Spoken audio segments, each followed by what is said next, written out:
ಈಗಂತೂ ಎಲ್ಲ ನಾನು ಮರೆತು ಹೋಗ್ತಾ ಇದ್ದೇನೆ. ಯಾಕೆಂದರೆ ಈ ಮಕ್ಕಳ ಆಟ ಪಾಠ, ಮಕ್ಕಳನ್ನ ಅಲ್ಲಿ ನಿಂತ್ಕೊಳ್ಳಿ, ಇಲ್ಲಿ ನಿಂತ್ಕೊಳ್ಳಿ, ಅಲ್ಲಿ ಕೂತ್ಕೊಳ್ಳಿ, ಇದು ಹೇಳೋದ್ರಲ್ಲೇ ಇವತ್ತಿನ ಎಪಿಸೋಡಲ್ಲಿ ಸಾಕಷ್ಟು ಟೈಮ್ ತೊಗೊಂಡ್ಬಿಡ್ತಾ ಇದ್ದೀವಿ. ಆದರೆ ಒಂದಂತೂ ಸತ್ಯ, ಈ ಮುಗ್ಧತೆ, ಈ ಆಟ ಪಾಠ ಇದೇ ಇವತ್ತಿಗೆ ವಿಶೇಷ.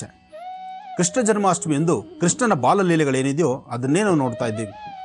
ಇನ್ನು ವಿಶೇಷವಾಗಿರ್ತಕ್ಕಂಥ ಕೃಷ್ಣ ಜನ್ಮಾಷ್ಟಮಿಯ ಕೃಷ್ಣನಿಗೆ ಬಹಳಷ್ಟು ವಿಶೇಷ ಅಂದರೆ ಪುರುಷ ಸೂಕ್ತ. ಆ ಪುರುಷ ಸೂಕ್ತವನ್ನು ಈಗ ನಾವು ಪಠನೆ ಮಾಡೋಣ.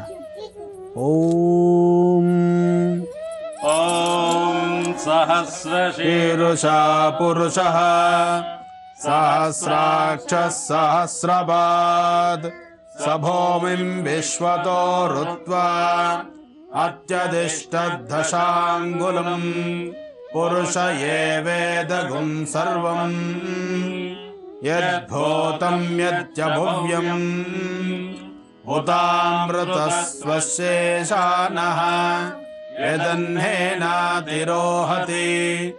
ಏತಾವಾನಸ್ಯ ಮಹಿಮಾ ಅಧೋಧ್ಯಾಯಾಗುಶ್ಚ ಪೂರುಷಃ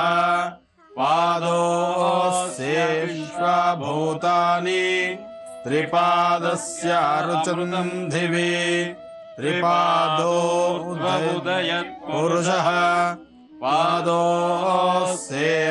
ಭವಾತ್ ಪುನಃ ತವೋ ವಿಶ್ವನ್ ಚಕ್ರಾಮದ ಶಾಸನಾಶನನೆ ಅಭಿ ತಸ್ಮಾತ್ ವಿರಾಟ ಜಾಯತ ವಿರಾಜೋ ಅಧಿಪುರುಷಃ ಸಜಾತೋ ಅತ್ಯಧಿಷ್ಠತ ಪರ್ಜಾಂಬೋ ವಿಮತೋ ಪುರಃ ಯತ್ಪುರುಷೇಣ ಹವಿಷಾ ದೇವಾಯಜ್ಞಮತನ್ವತ ವಸಂತೋ ಅಸ್ಯಾಸೀರಾಜ್ಯಂ ರೇಷ್ಮ ಯದ್ರ ಶರದ್ರತಿಃ ಸಪ್ತಾಸ್ಯಾಸನ್ವರಿದಯಃ ತ್ರಿಸಬ್ದಃ ಸಮಿದಃ ಕೃತಾಃ ದೈವಾಯಜ್ಞಂ ತನ್ವನ್ಮಾನಾಃ ಅವಿಘ್ನಂ ಪುರುಷಂ ವಶಂ ತೈಯಜ್ಞಂ ಬರ್ಹಿಷಿ ಪ್ರೋಕ್ಷನ್ನ ಪುರುಷಂ ಜಾತಮಗ್ರಜಃ